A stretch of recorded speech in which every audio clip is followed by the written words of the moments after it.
राधे राधे। सरस्वती पूजा की बहुत बहुत शुभकामनाएं आप सभी को। सरस्वती माता की कृपा सदैव सब पर बनी रहे। आज मैं आप सबके साथ शेयर करूंगी सरस्वती पूजन की चौकी कब उठाएंगे, पूजा में चढ़ाए गए सामग्री का क्या करना है। तो देखिए, सरस्वती पूजा की चौकी जो है ना, सरस्वती पूजन के बाद अगले दिन उठानी है और अगले दिन भी सुबह में पूजा करने के बाद ही पूजा की चौकी उठानी है। अगले दिन सुबह फिर से जो है ना पूजा की चौकी पर आप फिर से पूजा कर लीजिएगा। पुष्प वगैरह बासी हटाकर फिर से पूजन कर लीजिएगा। उसके बाद दिन भर में आपको जब भी समय मिले आप उठा सकते हैं पूजा की चौकी। और देखिए, जो पूजा में जो भी हवन कीजिएगा और जो पुष्प वगैरह रहेगा सब विसर्जन करने के लिए रख दीजिएगा। और विसर्जन देखिए कहाँ करना है, कैसे करना है, पूरी जानकारी आपको इस वीडियो में मिलेगी। तो विसर्जन करने के लिए फूल रख दीजिएगा। और जो दीपक अगर मिट्टी का रखे हैं, पूजा में इस्तेमाल किए हैं, तो उसे भी आप जो है ना विसर्जन करने के लिए रख दीजिएगा। और अगर धातु का इस्तेमाल किए हैं तो उसे अच्छे से साफ करके और उसके बाद फिर से पूजा में आप इस्तेमाल कर सकते हैं धातु का जो भी बर्तन है पूजा में। और जो गुलाल है पूजा के पास सबको तिलक कर दीजिएगा, या फिर ज़्यादा है तो आप होली में भी इस्तेमाल कर सकते हैं, घर में रख सकते हैं। और होली बहुत ही नज़दीक है तो होली में भी आप इस गुलाल से आप खेल सकते हैं, लगा सकते हैं सबको। और पूजा में जो दक्षिणा चढ़ा हुआ रहेगा ना, वो किसी पंडित ब्राह्मण को आप दान कर दीजिएगा। और पूजा के पास जो भी जल से भरा हुआ लोटा रहेगा उस जल को किसी पेड़ पौधा में डाल दीजिएगा। और पूजा में जो प्रसाद चढ़ाएंगे वो पूरा परिवार ग्रहण कर लीजिएगा। और देखिए, सुहाग की सामग्री है, श्रृंगार की सामग्री, तो माता को चढ़ाया हुआ है तो आप खुद भी इस्तेमाल कर सकते हैं, घर के कोई भी सुहागन इस्तेमाल कर सकती है घर परिवार का। और अगर आप किसी को दान भी करना चाहते हैं तो थोड़ा बहुत दान भी कर लीजिएगा, इसलिए कि सुहाग की सामग्री दान करने से जो है सुहाग बढ़ता है। तो जैसे आप थोड़ा इस्तेमाल कर लीजिएगा, कुछ दान भी कर सकते हैं आप। और घर परिवार में भी कोई भी इस्तेमाल कर सकते हैं, मोर पंख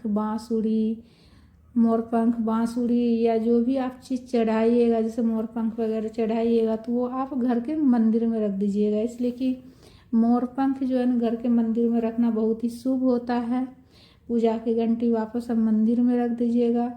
और जो कॉपी रखिएगा, नया कॉपी पेन ये सब जो पूजा के पास रखिएगा तो वो देखिए आप अच्छे से संभाल कर रखिएगा। इसी पेन से जब भी आप कोई शुभ कार्य करिएगा ना तो इसी पेन से आप लिखिएगा। जैसे कोई परीक्षा देने जा रहे हैं, कोई कंपटीशन में, या कोई अच्छा काम करने जा रहे हैं उसमें लिखने का ज़रूरत है तो इसी पेन से लिखिएगा तो आपको सफलता मिलेगी।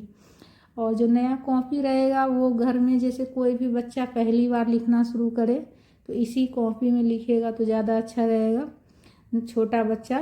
तो जो है ना कॉपी भी आप घर में जो भी छोटा बच्चा हो आपके घर परिवार में इस कॉपी में लिखेंगे तो बहुत ही अच्छा रहेगा, भविष्य में बहुत आगे बढ़ेगा।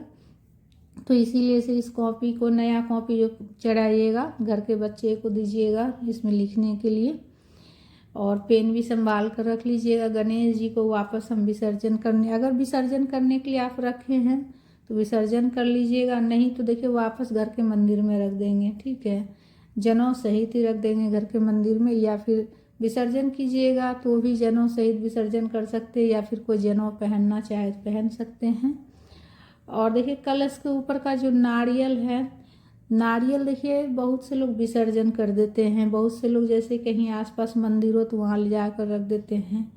और बहुत से जगह पर देखिए नारियल जो है ना फोड़ कर प्रसाद के स्वरूप में ग्रहण भी कर लेते हैं।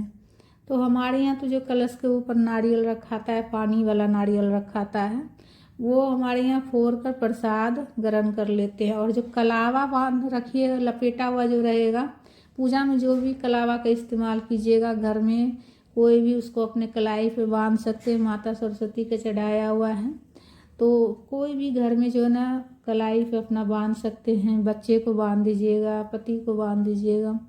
और जो चावल रहेगा पूजा में चढ़ाया हुआ, उस चावल से आप खीर बनाकर खा सकते हैं, या फिर जैसे खिचड़ी भी बनाकर खा सकते हैं, सात्विक, लहसुन प्याज नहीं डालिएगा। और कलश वाला जल पूरा घर में छिड़क दीजिएगा और जो बच जाए उसे किसी पेड़ पौधा में डाल दीजिएगा, इधर उधर नहीं फेंकिएगा। पूरे घर में जल छिड़क दीजिएगा, बाथरूम को छोड़कर, ठीक है। और किचन वगैरह में भी छीट दीजिएगा।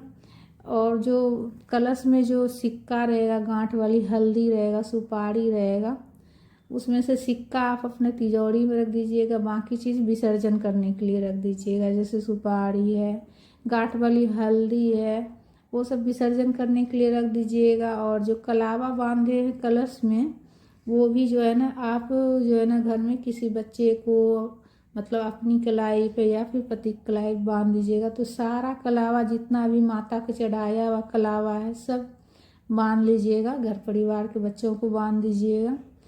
और माता के देखिए फोटो प्रतिमा अगर आप विसर्जन करने के ख्याल से ही आप विराजित किए हैं तो आप विसर्जन कर लीजिएगा, आसपास में कहीं गंगा नदी हो तो, ठीक है। और नहीं तो आप अपने घर के मंदिर में माता को रख लीजिएगा फोटो को पूजा करने के लिए। और जितने पुष्प वगैरह जितना है ना सबको आप देखिए आसपास में कहीं गंगा नदी हो तो वहाँ जाकर विसर्जन कर सकते हैं। लेकिन अगर आप चाहे तो घर पर भी विसर्जन कर सकते हैं, प्रकृति को ध्यान में रखते हुए, प्रकृति को शुद्धता का ध्यान रखते हुए। तो देखिए आप जो है ना गमला में, घर में कोई गमला हो तो उसमें जो है ना, जैसे खाली गमला हो उसमें जो है ना आप सारा फूल पत्ती डाल दीजिएगा, ऊपर से थोड़ा सा मिट्टी डाल दीजिएगा, तो सारा गलकर खाद हो जाएगा। तो इस तरह से आप घर में विसर्जन कर सकते हैं फ्रेंड्स। और जो जितना चावल वगैरह रहेगा सबका आप खीर बना लीजिएगा, या फिर जो है ना आप सात्विक खिचड़ी भी बना सकते हैं बिना लहसुन प्याज का। और पूजा में जो कपड़ा रहेगा बिछा हुआ उसे फिर से आप धोकर इस्तेमाल कर सकते हैं। फिर से जो है जब भी पूजा कीजिएगा तो उस कपड़ा का आप इस्तेमाल कर सकते हैं, ठीक है। तो फ्रेंड्स हमारा वीडियो आप सबको कैसा लगा? अगर अच्छा लगा है तो लाइक ज़रूर कर लीजिएगा, और चैनल पर नए हैं तो चैनल को सब्सक्राइब कर लीजिएगा। मेरी तबीयत थोड़ी सी ख़राब हो रही है इसलिए से वॉइस थोड़ा सा ऐसा निकल रहा है, तो चैनल को सब्सक्राइब कर लीजिएगा। और कमेंट में सरस्वती माता की जयकारा ज़रूर से ज़रूर लगाइएगा।